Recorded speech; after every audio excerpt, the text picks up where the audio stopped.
Hi hello ನಮಸ್ತೆ welcome to ಗೊಂಬೆ ಲೋಕ. ಇವತ್ತು ತುಂಬಾ ಸ್ಪೆಷಲ್ ಆದಂತಹ ಅವರೆಕಾಳು ಉಪ್ಪಿಟ್ಟನ್ನ ತುಂಬಾ ಟೇಸ್ಟಿಯಾಗಿ ಹೇಗೆ ಮಾಡೋದು ಅಂತ ನೋಡೋಣ. ನಾನಿಲ್ಲಿ ಹೆಚ್ಚಿದ ಅವರೆಕಾಳನ್ನ ಅರ್ಧ ಕಪ್ ತೊಗೊಂಡಿದ್ದೀನಿ. ನಾನು 2 ಕಪ್ ರವೆನ ತೊಗೊಂಡಿದ್ದೀನಿ. ಇದನ್ನು ಚೆನ್ನಾಗಿ ಹುರ್ಕೋಬೇಕು. ಮೊದಲು ಹಾಗೇ ಹುರ್ಕೋಬೇಕು, ಆಯಿಲೆಲ್ಲ ಏನೂ ಹಾಕಬಾರ್ದು. ರವೆನ ಸ್ವಲ್ಪ ಹುರ್ಕೊಂಡ್ಮೇಲೆ ಇದಕ್ಕೆ 1 ಸ್ಪೂನ್ ತುಪ್ಪನ ಸೇರಿಸಿ ಇದನ್ನು ಹುರ್ಕೋಬೇಕು.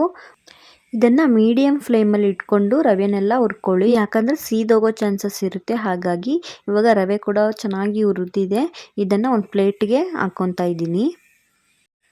ಇವಾಗ ಅದೇ ಕಡಾಯಿಗೆ ಸ್ವಲ್ಪ ಆಯಿಲ್ ಹಾಕ್ಕೊಂಡು ಆಯಿಲ್ ಬಿಸಿ ಆದಮೇಲೆ ಅದಕ್ಕೆ ಜೀರಿಗೆ ಸಾಸಿವೆ ಹಾಕ್ಕೊತಾ ಇದ್ದೀನಿ. ಇದು ಜೀರಿಗೆ ಸಾಸಿವೆ ಎಲ್ಲ ಚಟಪಟ ಅಂದಮೇಲೆ ಅದಕ್ಕೆ ಕಟ್ ಮಾಡಿ ಇಟ್ಕೊಂಡಂತಹ ಈರುಳ್ಳಿನ ಸೇರಿಸ್ಕೊತಾ ಇದ್ದೀನಿ. ಈರುಳ್ಳಿ ಸ್ವಲ್ಪ ಫ್ರೈ ಆದಮೇಲೆ ಅದಕ್ಕೆ ಖಾರಕ್ಕೆ ಅನುಗುಣವಾಗಿ ಹಸಿಮೆಣಸಿನಕಾಯಿನ ಹಾಕ್ಕೊಂಡು ಚೆನ್ನಾಗಿ ಫ್ರೈ ಮಾಡ್ಕೋಬೇಕು. ಹಾಗೆ ಇದಕ್ಕೆ ಒಂದು ಚಿಕ್ಕ ಟೊಮೊಟೊನ ಕಟ್ ಮಾಡಿ ಸೇರಿಸ್ಕೊತಾ ಇದ್ದೀನಿ.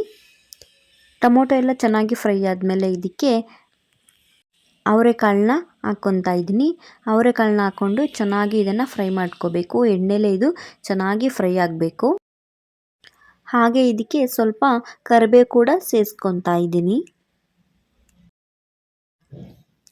ಹಾಗೆ ಇದಕ್ಕೆ ರುಚಿಗೆ ತಕ್ಕಷ್ಟು ಉಪ್ಪನ್ನು ಸೇರಿಸ್ಕೊಂಡು ಚೆನ್ನಾಗಿ ಇದನ್ನು ಒಂದ್ಸರಿ ಮಿಕ್ಸ್ ಮಾಡ್ಕೋಬೇಕು. ಅವರೆಕಾಳು ಕೂಡ ಚೆನ್ನಾಗಿ ಫ್ರೈ ಆಗಿದೆ. ಇದಕ್ಕೆ ಇವಾಗ ನೀರನ್ನು ಸೇರಿಸ್ಕೊತಾ ಇದ್ದೀನಿ. ನಾನಿಲ್ಲಿ 5 ಕಪ್ ನೀರನ್ನು ಸೇರಿಸ್ಕೊತಾ ಇದ್ದೀನಿ. 2 ಕಪ್ ರವೆಗೆ 5 ಕಪ್ ನೀರು ಸಾಕಾಗುತ್ತೆ. ಇವಾಗ ಒಂದು ಮುಚ್ಚಳನ ಮುಚ್ಚಿಬಿಟ್ಟು ಇದನ್ನು ಕುದಿಯೋಕ್ಕೆ ಬಿಡೋಣ. ಇವಾಗ ನೀರೆಲ್ಲ ಚೆನ್ನಾಗಿ ಕುದೀತಾ ಇದೆ.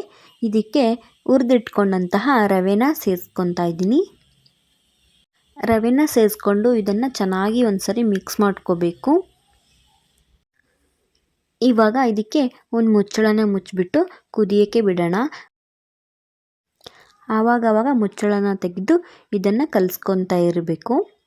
ನೋಡಿ ಅವರೆಕಾಳು ಉಪ್ಪಿಟ್ಟು ಎಷ್ಟು ಚೆನ್ನಾಗಿ ಬಂದಿದೆ ಅಂತ. ಇದು ಆಲ್ಮೋಸ್ಟ್ ರೆಡಿಯಾಗಿದೆ.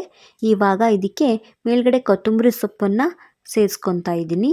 ಕೊತ್ತಂಬರಿ ಸೊಪ್ಪನ್ನು ಸೇರಿಸ್ಕೊಂಡು ಲೋ ಫ್ಲೇಮಲ್ಲಿ ಇದನ್ನು 1 ನಿಮಿಷ ಬೇಯಿಸ್ಕೋಬೇಕು.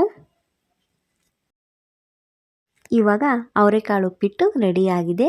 ನೋಡ್ತಿರ್ಬೋದು ಎಷ್ಟು ಚೆನ್ನಾಗಿ ಬಂದಿದೆ ಅಂತ. ಟೇಸ್ಟ್ ಕೂಡ ತುಂಬಾ ಚೆನ್ನಾಗಿರುತ್ತೆ. ಕಡಿಮೆ ಸಮಯದಲ್ಲಿ ಮಾಡ್ಕೊಂಡ್ಬಿಡ್ಬೋದು. ಮನೇಲಿ ಉಪ್ಪಿಟ್ಟು ತಿನ್ನಲ್ಲ, ಚಿಕ್ಕ ಮಕ್ಕಳು ಉಪ್ಪಿಟ್ಟು ತಿನ್ನಲ್ಲ ಅಂತ ಅಂದರೆ ಅವರೆಕಾಳು ಹಾಕಿ ಮಾಡಿ. ಎಲ್ಲರೂ ತುಂಬಾ ಇಷ್ಟಪಡ್ತಾರೆ. ಮಕ್ಕಳು ಕೂಡ ತುಂಬಾ ಇಷ್ಟಪಟ್ಟು ತಿಂತಾರೆ. ಅಷ್ಟು ಚೆನ್ನಾಗಿರುತ್ತೆ ಅವರೆಕಾಳು ಉಪ್ಪಿಟ್ಟು. ಈ ರೆಸಿಪಿ ನಿಮಗೆ ಇಷ್ಟ ಆಗಿದ್ದರೆ ಲೈಕ್ ಮಾಡಿ, ಕಮೆಂಟ್ ಮಾಡಿ, ಹಾಗೆ ಶೇರ್ ಮಾಡಿ. ನಮ್ಮ ಚಾನಲ್ನ ಸಬ್ಸ್ಕ್ರೈಬ್ ಕೂಡ ಮಾಡ್ಕೊಳ್ಳಿ. Thank you for watching.